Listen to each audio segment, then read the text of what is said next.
Romanos capítulo 15, versículo 5. Dice así: pero el Dios de la paciencia, mira, Dios, el Dios del amor, el Dios de la paciencia, el Dios de la paz. Hay muchas maneras como podemos describir a Dios. Quiere decir, es un solo Dios de quien va la vida, sale la paz, sale la justicia, sale la paciencia. Aquí Pablo lo llama el Dios de la paciencia.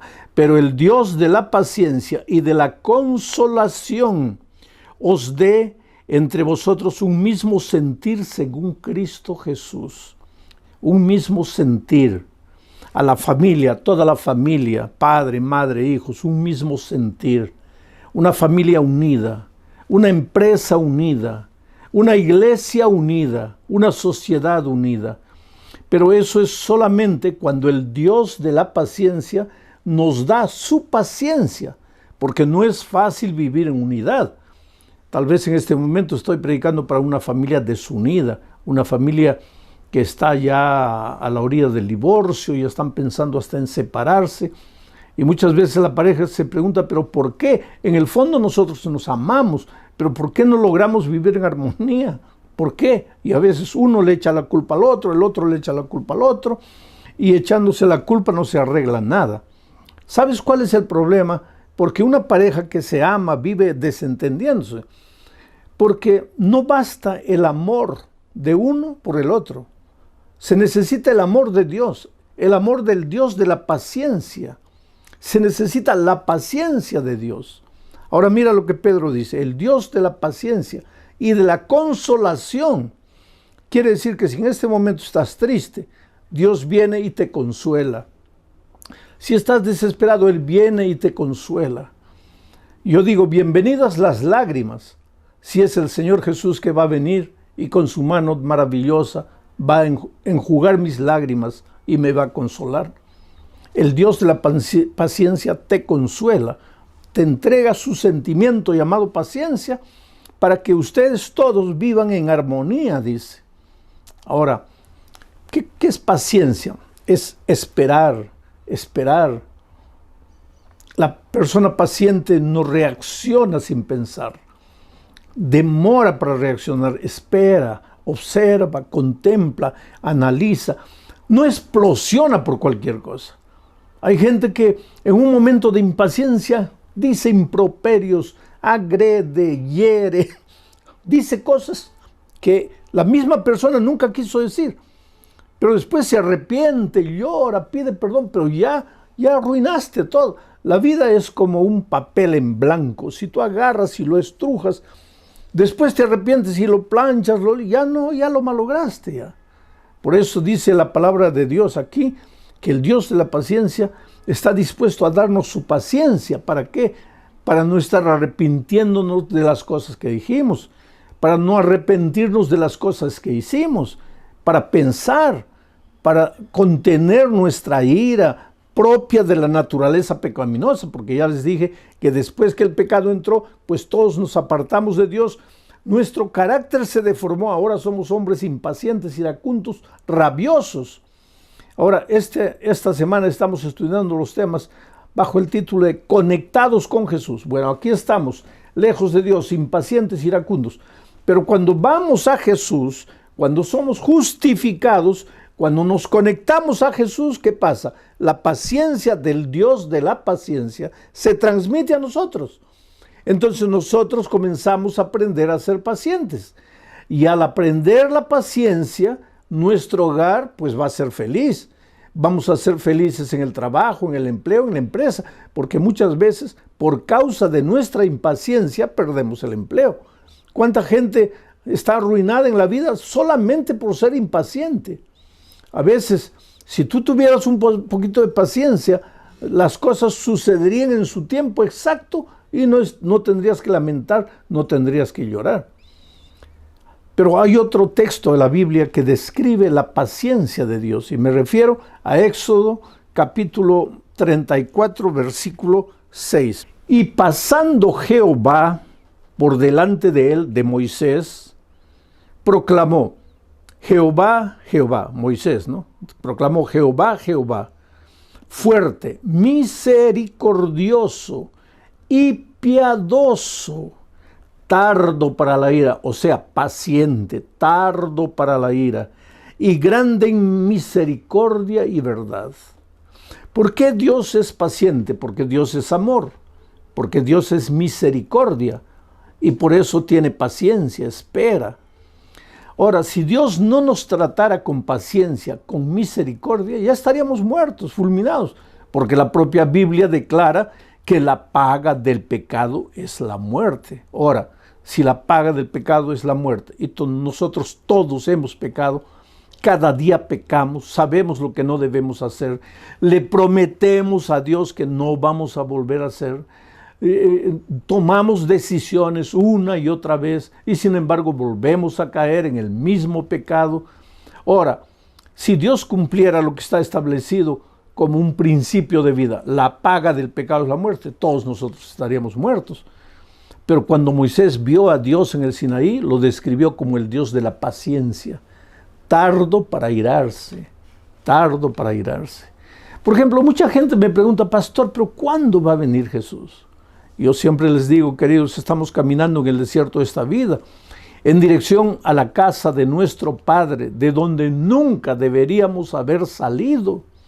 Así como el hijo pródigo un día dejó la casa del Padre y después sufrió, lloró, padeció, pasó hambre, comió hasta la comida de los puercos, y ahí en la miseria y en su dolor se acordó y dijo, ¿cuántos jornaleros en la casa de mi Padre tienen que comer y yo aquí muriendo de hambre? Pero yo le preguntaría al hijo pródigo, ¿y por qué te saliste de la casa del Padre? Y nosotros también, queridos, en este mundo no es nuestro hogar. Nosotros no hemos nacido para perecer en este mundo.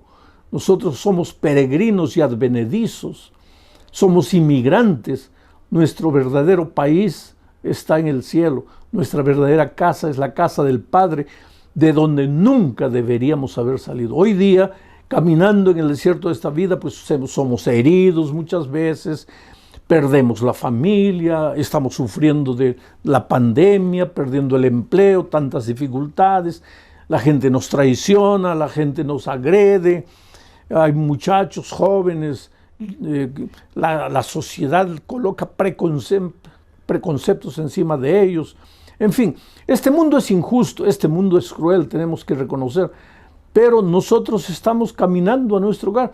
¿Y cuándo vamos a llegar? ¿Cuándo va a terminar todo esto? Cuando Cristo venga. ¿Y por qué Cristo no viene? Y ahí entra Pedro y dice, el Señor no retarda su promesa como algunos la tienen por tardanza, sino que es paciente,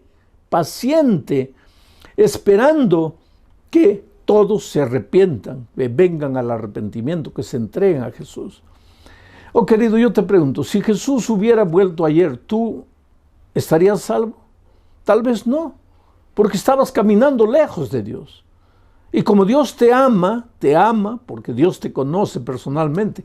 A veces cuando la vida te golpea, tú puedes pensar, ¿dónde está Dios? Dios se olvidó de mí. No, querido, tú estás en la palma de las manos de Dios.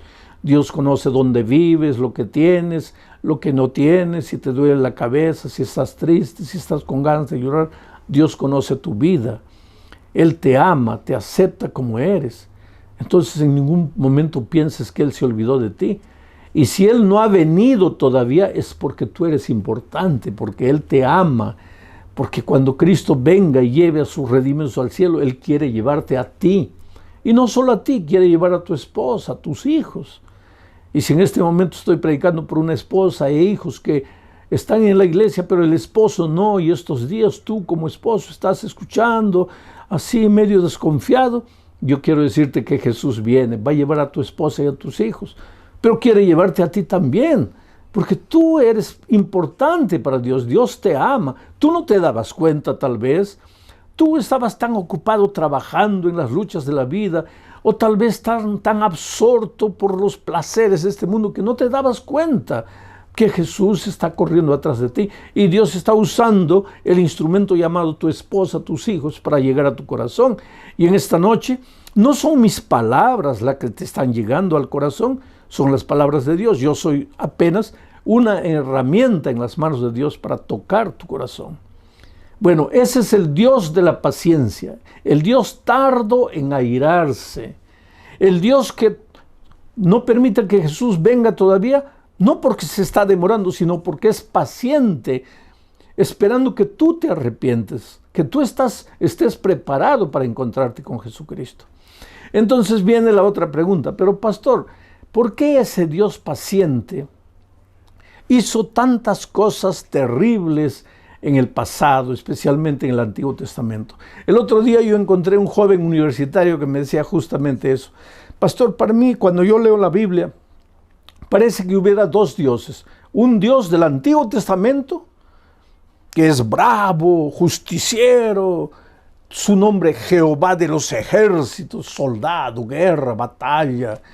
Un Dios que no perdona, un Dios intransigente, un Dios radical. Un Dios que no acepta que sus hijos se desvíen, que mata, no solamente mata a los hombres, mata a mujeres, niños. ¿Qué Dios es ese? Y entonces ese muchacho me decía, cuando yo vengo al Nuevo Testamento, ahí encuentro ya un Dios diferente, porque el Señor Jesucristo ama, perdona, justifica, espera, nos da su gracia. Entonces este joven universitario me decía, pastor, yo no consigo armonizar esos dos dioses, el Dios del Antiguo Testamento y el Dios del Nuevo Testamento. Sin embargo, querido, te digo que no hay dos dioses, hay un solo Dios. El Dios del Antiguo Testamento es el mismo Dios del Nuevo Testamento. El Padre y el Hijo son el mismo Dios, el Espíritu Santo junto con ellos. Pero entonces ¿por qué parece que son diferentes? Este mismo muchacho me decía, pastor, yo lo veo a Dios en el Sinaí gritando en llama de fuego y humo y estruendos y truenos. Y en el Nuevo Testamento yo lo veo al Señor Jesús muriendo en la cruz del Calvario, diciendo, perdónalos porque no saben lo que hacen. Parece que el Dios del Nuevo Testamento es paciente, pero el Dios del Antiguo Testamento es impaciente. Pero ¿cómo impaciente? Si acabamos de leer el texto de Éxodo que dice que Moisés vio a Dios y lo describió tardo para la ira. Pero si es tardo para la ira, ¿por qué hubo tanta matanza en el Antiguo Testamento? Esa es una cosa que mucha gente no entiende, mucha gente se preocupa y mucha gente se intriga. Pero yo voy a tratar de explicarte en este momento. Vamos a leer Génesis capítulo 15, versículo 16. Y en la cuarta generación, a la cuarta generación volverán aquí, porque aún no ha llegado a su colmo la maldad del amorreo. Mira, esto le dijo Dios a Abraham, porque Dios le prometió a Abraham que le daría la tierra prometida, le daría Canaán, donde vivían los amorreos, los filisteos, los jebuseos, todos ellos, toda Canaán. Entonces, ya estaba demorando mucho tiempo, porque así somos los seres humanos, impacientes. Mientras Dios es el Dios de la paciencia, nosotros los seres humanos somos los hombres de la impaciencia. Todo lo queremos ahora, y por quererlo ahora a veces nos metemos en problemas. No tenemos paciencia para esperar. Entonces Abraham le pregunta a Dios, pero Señor, ¿cuándo? No? Ya nos has prometido, le has prometido a tus hijos que nos vas a llevar a la tierra prometida. ¿Cuándo va a ser eso? Y mira lo que le dice Dios, hijo, a la cuarta generación, no ahora, a la cuarta generación. O sea, falta 4 generaciones, ahí yo los voy a traer. Y Abraham tal vez pregunta, pero Señor, ¿por qué solo a la cuarta generación? Y Dios le responde, porque todavía no se ha llenado la medida de la maldad del amorreo. Porque todavía, dice, porque todavía no ha llegado a su colmo la maldad del amorreo. No ha llegado a su colmo. Quiere decir que Dios estaba teniendo paciencia con el amorreo. No lo quería sacar todavía de la tierra. Pero ¿quién era el amorreo? ¿Cómo vivía el cananeo, la gente de esa tierra? ¿Cómo vivía? Mira, para leer eso, para entender eso, tenemos que leer Levítico capítulo 18. En los versículos 1, 2 y 3, mira lo que dice. Habló Jehová a Moisés, diciendo, cuando iban a entrar a Canaán, a la tierra prometida. Habla a los hijos de Israel y diles, yo soy Jehová vuestro Dios. No haréis como hacen en la tierra de Egipto, en la cual morasteis, ni haréis como hacen en la tierra de Canaán, a la cual os conduzco, ni andaréis en sus caminos. Esto es interesante. Antes de entrar a Canaán, Dios le dice a Moisés, dile al pueblo que no practiquen las obras que hacían los egipcios de la tierra de donde vinisteis, pero que tampoco deben hacer las obras que hacen los cananeos en la tierra a donde ustedes están yendo ahora. ¿Y qué es lo que los cananeos hacían de tan horrendo? Para entender eso tendrías que leer todo el capítulo 18 de Levítico. Yo no tengo tiempo para leer, pero tú después lee y vas a ver los más terribles de pecados, ¿sabes? Los cananeos habían llegado al colmo, a lo peor de lo peor. Era ser humano con animal, hombre con hombre, padres con hijos, hermanos con... Era un cuadro de inmoralidad total, completo. ¿Y qué es lo que Dios dice? Todavía no ha llegado al colmo la maldad del amor. Pasan 100 años. El pueblo se sigue hundiendo en la miseria, ya no saben qué pecado inventar. El pueblo de Dios reclama, Señor, ¿cuándo nos vas a dar la tierra? Y Dios dice, todavía no ha llegado al colmo la maldad del amorreo. Pasan 200 años, todavía no ha llegado al colmo la maldad del amorreo. 300 años, todavía no ha llegado al colmo. 400 años, todavía no ha llegado al colmo. Ahora, no vas a decir, bueno, pero finalmente la paciencia de Dios se acabó. No, querido. ¿Cómo la paciencia de Dios se va a acabar? Si Él es tardo para la ira. ¿Cómo va a acabar si Dios es el Dios de la paciencia? La paciencia es parte de su naturaleza y Dios es eterno. Entonces, ¿cómo la paciencia divina se va a acabar? No es que la paciencia divina se acaba. Pero llegó el momento en que Dios dijo, ahora sí, al pueblo de Israel, entren a la tierra de Canaán. Y entonces esa generación fue extirpada de la tierra. Ahora, esto es duro decir, querido, porque si tú lees la Biblia vas a ver que a veces el pueblo entraba con espada, y lógico, si hay espada, si hay guerra, si hay lucha, hay sangre, la sangre se derrama y todo. Son hechos crueles del Antiguo Testamento. La gente no entiende. Pero te voy a decir, en ese tiempo el clima era de guerra, así vivían las naciones, guerreando, peleando una contra otra, quitándose el territorio, matándose, era la cultura de su pueblo. Hoy día para nosotros nos parece horrendo, nos parece grotesco, porque nuestra cultura es diferente de esos días. Pero lo que pasó con los amorreos, con los jebuseos, con todos los cananeos, fue lo que el médico hace muchas veces cuando se gangrena el cuerpo. Comienza la gangrena a subir. ¿Y qué hace el médico? El médico llama al paciente y dice, mira, si no paramos con la gangrena, esta gangrena se va a apoderar de todo tu cuerpo y vas a morir. Entonces, aunque sea lamentable, vamos a tener que amputarte el brazo. Te vamos a tener que cortar el brazo. Y se procede a la cirugía y se le amputa el brazo. Ahora, ¿es ideal que un brazo sea cortado del cuerpo? No, no es lo ideal. Pero es lo mejor para salvar al resto del cuerpo. A veces Dios ha tomado en la historia algunas medidas drásticas que nosotros no entendemos. Fue injusto, pobres seres humanos, ¿cómo les quitó la vida? Pero si Dios no hubiera hecho eso, la humanidad toda, ¿a dónde hubiera ido? ¿A dónde se hubiera degenerado? Quiere decir, Dios en su infinito amor muchas veces tuvo que amputar un dedo, tuvo que amputar una mano del cuerpo, todo de la humanidad. Pero no era por maldad, era por el propio bien de la humanidad. Ahora muchos dicen, entonces ese Dios ya pasó, ese Dios salvaje, ese Señor de los ejércitos, ya acabó. Ahora viene Dios de la gracia, el Nuevo Testamento. No, querido, eso es lo que mucha gente no entiende. Dios no cambia. El Dios de la paciencia del Nuevo Testamento es el mismo Dios de la paciencia del Antiguo Testamento. Y el mismo Dios del Antiguo Testamento que tuvo que amputar un brazo es el mismo Dios del Nuevo Testamento. que llegado el momento, hoy día dice el Señor no retarda su promesa, sino que espera pacientemente que te arrepientas, mas va a llegar un momento en que la Biblia dice, el justo será justo y el injusto continuará siendo injusto. Quiere decir, la puerta de la gracia se cerrará y Cristo vendrá a esta tierra. Entonces vi el cielo abierto. Esta es una visión de Juan, de la segunda venida.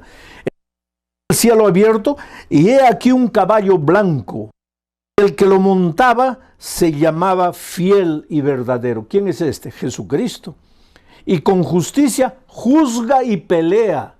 ¿Quién es este? Cristo, el Cristo de la gracia, el Jesús de la misericordia, del amor, de la longanimidad, pero viene con justicia para pelear. Esto es interesante. El versículo 12 dice, sus ojos eran como llama de fuego. En el Sinaí no había fuego. Viene Jesús por segunda vez, sus ojos son como llama de fuego. Y había en su cabeza muchas diademas y tenía un nombre escrito que ninguno conocía sino él mismo. ¿Quién es este? Es Jesús. Estaba vestido de una ropa teñida en sangre. Mira, cuando Jesús viene vestido en una teñida en sangre, y su nombre es el Verbo de Dios. ¿Quién es el Verbo de Dios? En el principio era el Verbo, y el Verbo era con Dios, y el Verbo era Dios, es Jesucristo. Cuando viene por segunda vez, simbólicamente en un caballo blanco, para pelear, para juzgar con justicia, no es el Dios de la gracia, es el Dios justiciero. El mismo Dios justiciero del Antiguo Testamento está de nuevo aquí. Pero el mismo Dios de la gracia y la paciencia del Nuevo Testamento está en el Antiguo Testamento. Es el mismo Dios. ¿Y por qué está teñido de sangre su vestido? Interesante. Isaías responde. Isaías capítulo 63, versículo 1 al 3, responde. Mira, ¿quién es este que viene de Edom, de Bosra, con vestidos rojos?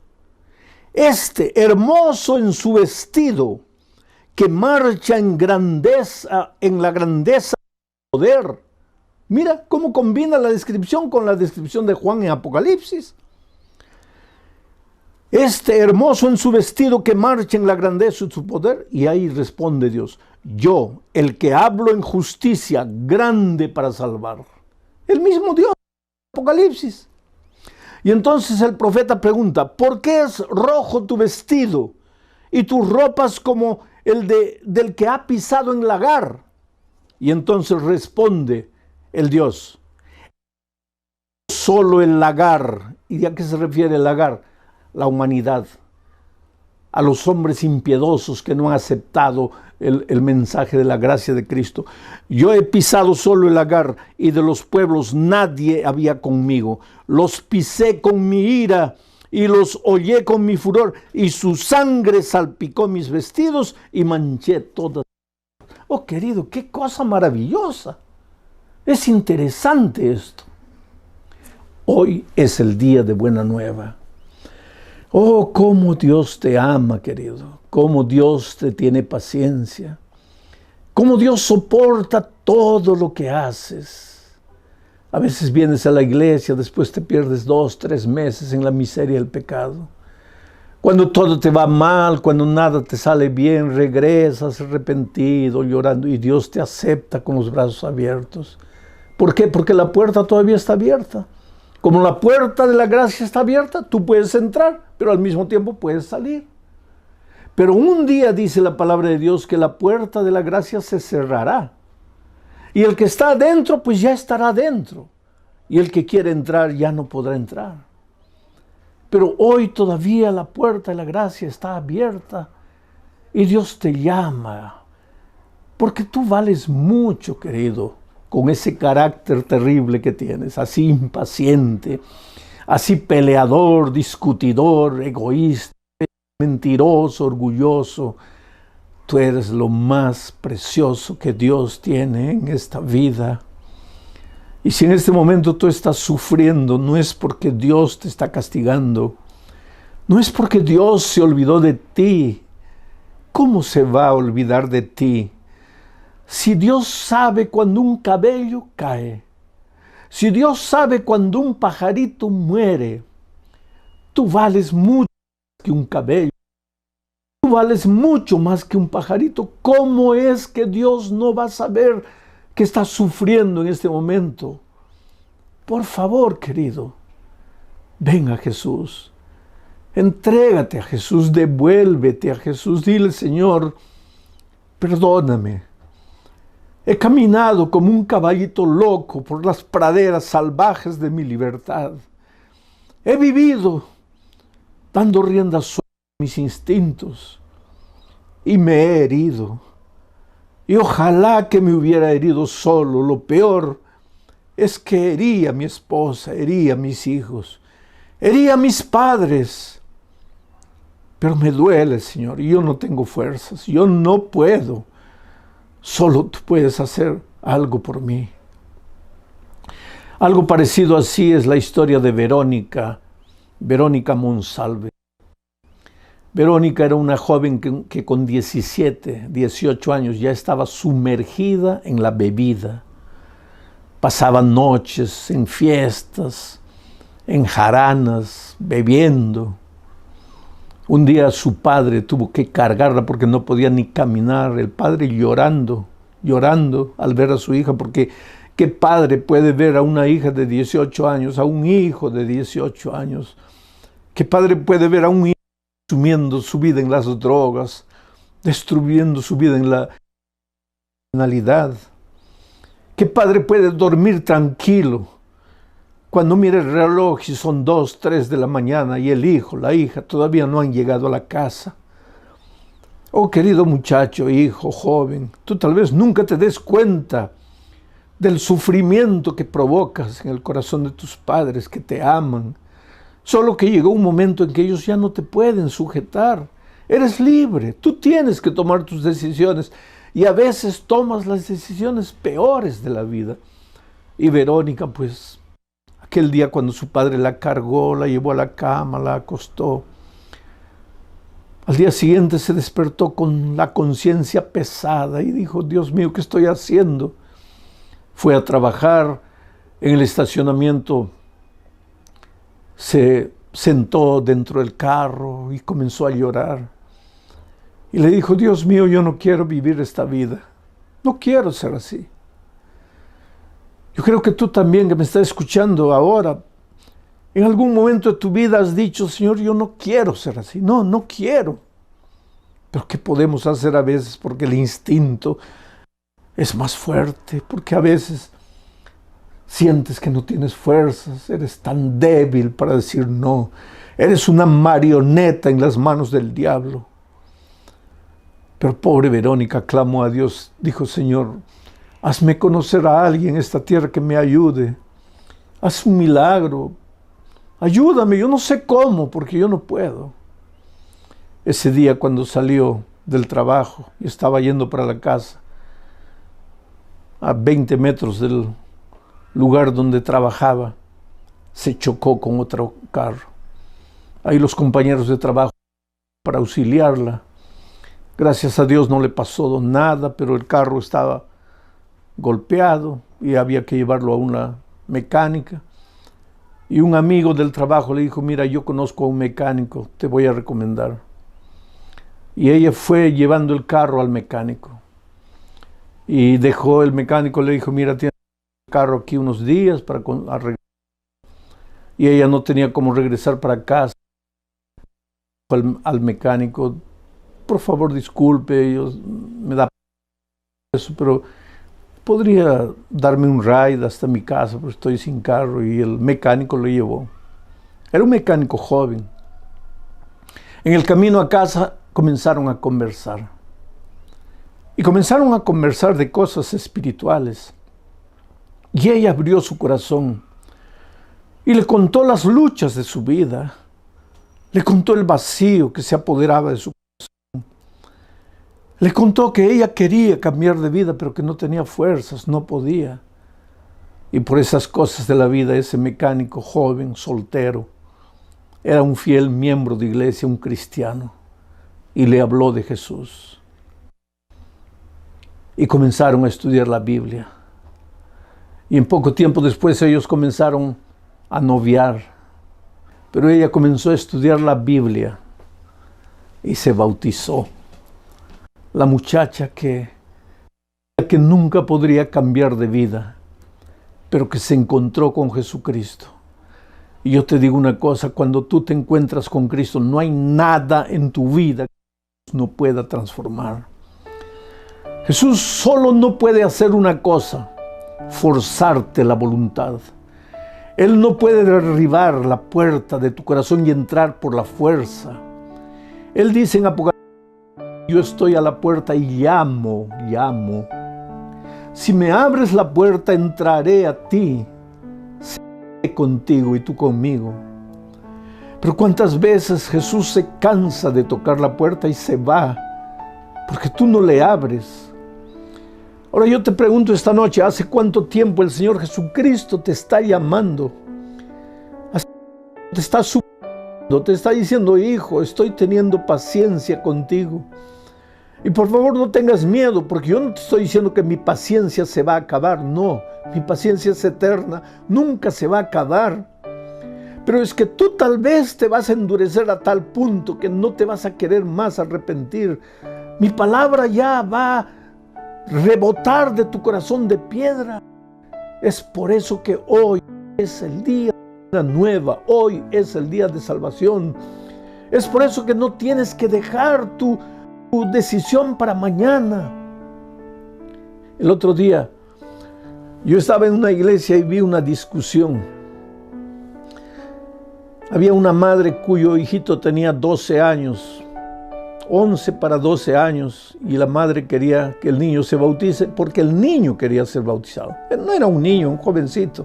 Quería ser bautizado, pero la madre quería. Pero el padre era primer anciano de iglesia, el padre no quería. Entonces me llamaron a mí y el pastor estaba ahí. El pastor decía: bueno, si la madre quiere y el niño quiere, pues bautícense. Pero el padre decía: no pueden bautizarse. Entonces me llamaron a mí. Y yo les pregunté: ¿y por qué no? ¿Por qué tú crees que él no puede bautizarse? Y él me dice: porque él todavía no hace las cosas bien hechas. Y yo le pregunté: pero a ver, dime una de las cosas que no hace. Dime una de las travesuras. Me dice: por ejemplo, él no arregla su cama cuando se levanta. Y la esposa que estaba ahí lo mira al esposo anciano y le dice: pero querido, tú tampoco arreglas la cama. Quien arregla la cama soy yo. Y tú ya estás bautizado y todavía eres anciano de iglesia. Querido, es una situación interesante. Pero te digo una cosa, mira. La experiencia de un muchachito de 11 años, él puede tener una experiencia cristiana, pero nunca va a ser la experiencia cristiana de mí, con la edad que yo tengo. Porque ese muchachito se puede bautizar con 10, 11, 12 años, si los padres lo van a apoyar en la fe. Pero mañana, después del bautismo, seguramente que va a estar subiendo a un árbol de mangos a recoger mangos. Ahora, si a mí me ves mañana subiendo un mangueral para recoger mangos, pues llévame al manicomio porque estoy loco. ¿Qué te quiero decir? La experiencia de un viejo es la experiencia de un viejo, la experiencia de un jovencito es la experiencia de un jovencito.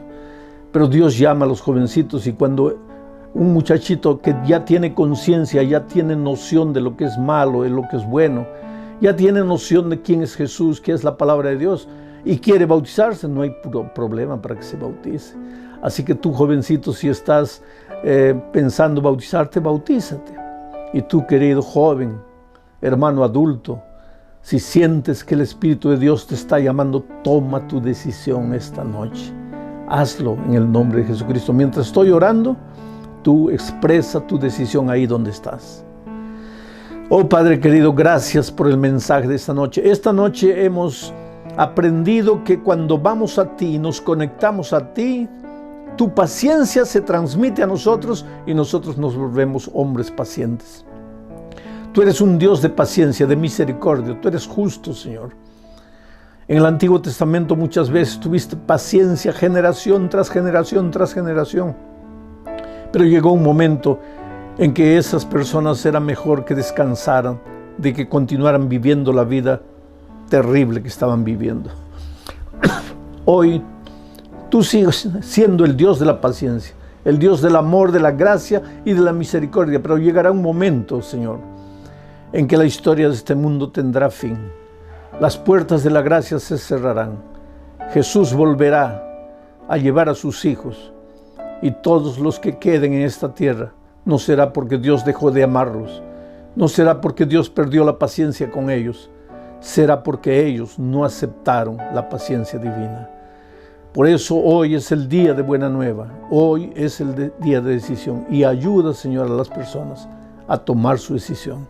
En el nombre de Jesucristo. Amén.